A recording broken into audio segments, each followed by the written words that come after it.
From Super League to Olympic distance to age group world records to Kona. Go longer with the right fuel at the right time with SFuels.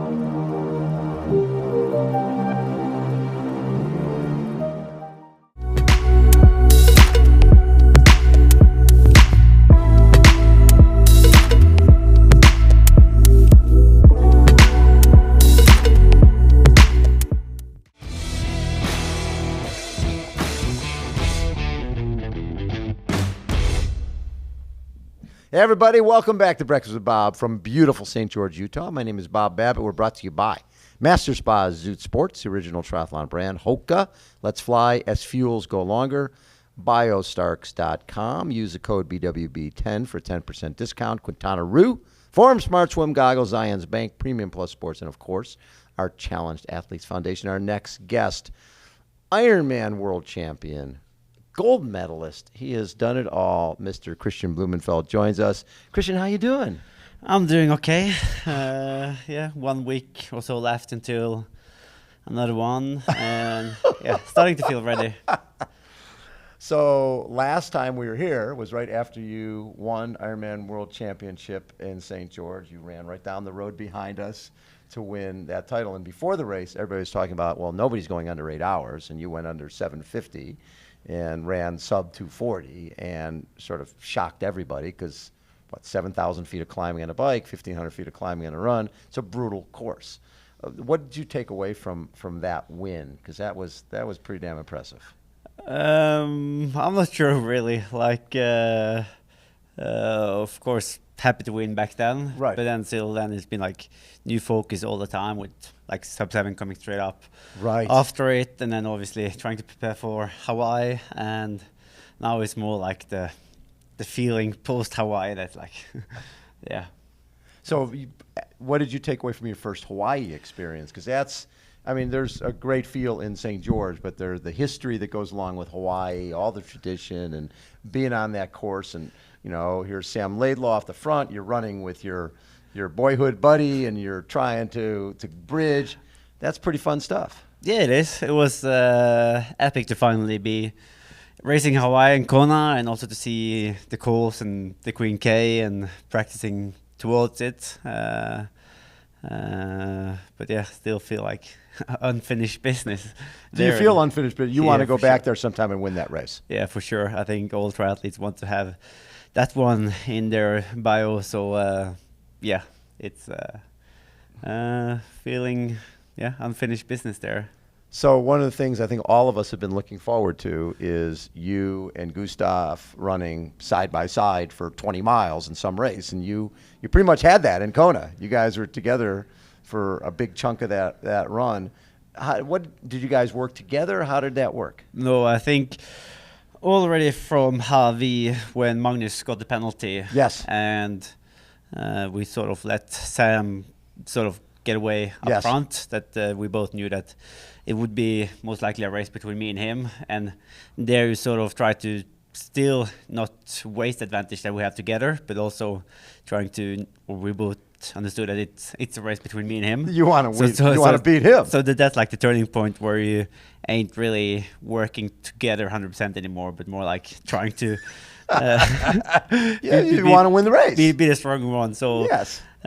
Straight on when I started running there, I knew that he's been in good shape, and I just wanted to stay with him. So it was a tough day out there, and yes.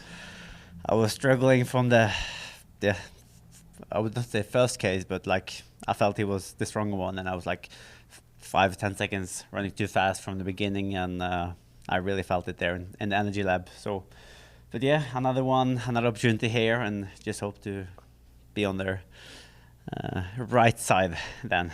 But so it's funny because I think Gustav was telling us at championship edition that he was concerned when you went to the front, it was slower.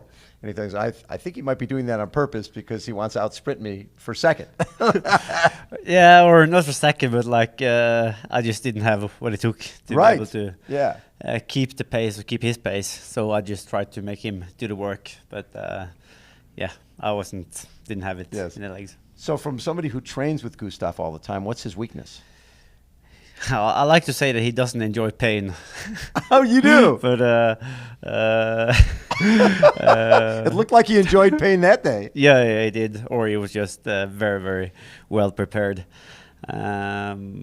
But yeah, he doesn't have too many weaknesses. And like in this course, like he's very technical, good, and riding well up and down the hills, and also having a good kick on the run. Maybe the obvious weakness is that he could be in the second pack on the swim. So we will see where his swimming is and who I'm surrounded by coming out of the water. So if you're surrounded by the guys, the fast cyclists, Magnus and some of those other guys, you'll go. I think Gustav will be with Magnus for sure. Oh, he'll be with Magnus. Yeah, so who will you be with? I just hope to be, I'm not sure. Ben Canute. Aaron Royal maybe. I hope, but again, they dropped us, dropped both me and Gustav in Edmonton. Yes. So I just hope to be like, have a good swim and take it from there. When we see people stop with cramps like you had in Edmonton, it's not often that they get rid of the cramp and then start running full speed again. I'm sure Gustav felt the way most of us felt that, okay, Kristian's done. And how'd you do that? Ooh, I think it was more like about like the blood flow going through the muscle, and I just had to loosen it up. So, not really sure. Like, I'm not often getting this sort of cramping. Yes. But it was more like just getting it, kind of squeezing it out, and then it felt okay. But still, like for the rest of the run, I felt like it could very soon come back again. So I still had to kind of run with it myself. Yeah. So when I look at your time in Kona is ridiculous. 48:19, 4:11:15, 2:39:20, 7:43:22. You win every other Ironman World Championship in history with that time, and you get third on that day. I mean, do you take anything positive out of the fact that, oh my God, if someone told me before the race I'm going to go 7:43, I would be happy with that? I'm not sure. No. I think you do like race against the guys who was there, and it was good conditions on the day, and and the pace was on from the beginning on the bike. So yeah, it was just enough for third place. 8 minutes off the course record. Yeah, that's unbelievable to do that. You've got 2 full Ironman at world-class level in your legs from just this year. The race this weekend, how are you feeling, and how have you recovered from Kona? I feel as ready as I can be. Like, I'm a little bit more optimistic than Gustav, I guess, and hope to be able to take advantage of the cooler conditions. Like, it seems like it's going to be quite fresh coming out of the water. Yes. The temperature in the water seems to be nice, but the first air is going to be cold. 30-40 minutes can be good, and hopefully I can be taking advantage of the fresh air and just going hard from the gun, and just make sure that I stay warm there on the bike. I was going to say, because you've been doing so well in hot weather, and now it's going to be cold. Yeah. But also we both grew up in Bergen, so we are very used to the cold, rainy, wet, like typical like 5 degrees all the time, rain. Right? Yeah. And that's like the worst condition you can race in. So here it seems very dry, and it's probably not going to rain either. It's not going to rain. Yeah. So you will dry up quite quickly, like 20 or 30 minutes into the ride. So I think it's more like the beginning out of transition, and then like the first couple of Ks that's going to be tough. Nutrition-wise, is your nutrition a lot different for a race of this distance rather than Kona? You will have to mix your nutrition thicker, like, so it's because I'm not going to drink as much as I did in Kona. Right. So the calories will be higher per bottles. Right. So maybe a double mix of Morton rather than just one mix. Right. Because you still want to have the right amount of calories in, even though your volume of liquid will be lower. So when I look at just everything you've accomplished in this life, between the gold medal and the sub-7 and Ironman World Championship, everything that you've done, you still have 70.3 Worlds, and then Bermuda, and then Abu Dhabi. I mean, your season seems like going and going. Do you get to the point where you're like, okay, I just need a little break here? Now it's more that I'm getting to the point where I just feel I need a break from the long distance stuff. Go back to short. And I'm just really looking forward to jump back on the road bike and getting into the short distance racing. So it's like 3-4 days left of long distance focus, and then so you can look at it that way. And then I feel like fresh again for Bermuda and Abu Dhabi, and the different mindset, and that's what's exciting me more now. Well, I bet, because you're going, okay, by these races, by hour and 45 minutes, I'm done. Yeah, and the intensity of it as well, and the training towards it, I think it's something that would be nice to. You like that? Jump back to, yeah. Is the intensity? Do you enjoy the intensity more than the longer distance?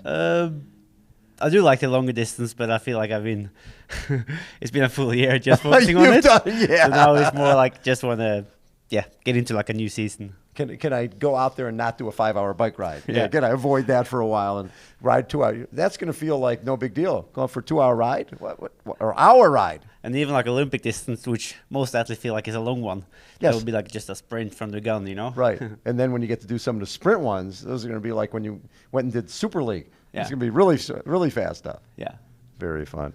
Kristian, thank you as always for spending so much time. It's always such a pleasure to see you, man. And just this is the finish line again. Hopefully you'll be coming down here. Yeah. You've had that your run where you're sort of envisioning coming down here, winning this thing. We haven't been too much downtown actually this year. We've been staying out in Washington, so okay. I haven't seen it yet really. So it would be nice to see like the run course and the golf. Right. The golf course. Yeah. And see like everything there, and then kind of more getting into the bubble. So Gustav's going for third in a row. Third 70.3 world title in a row. I'm going for my first one. Hey, you're going to take that away from him. That would be pretty nice. Hopefully, yeah. I love it. Kristian, thanks again for taking time. Thank you. Kristian Blummenfelt has been our guest, everybody. Again, Breakfast with Bob, beautiful St. George. Hold on. We will be right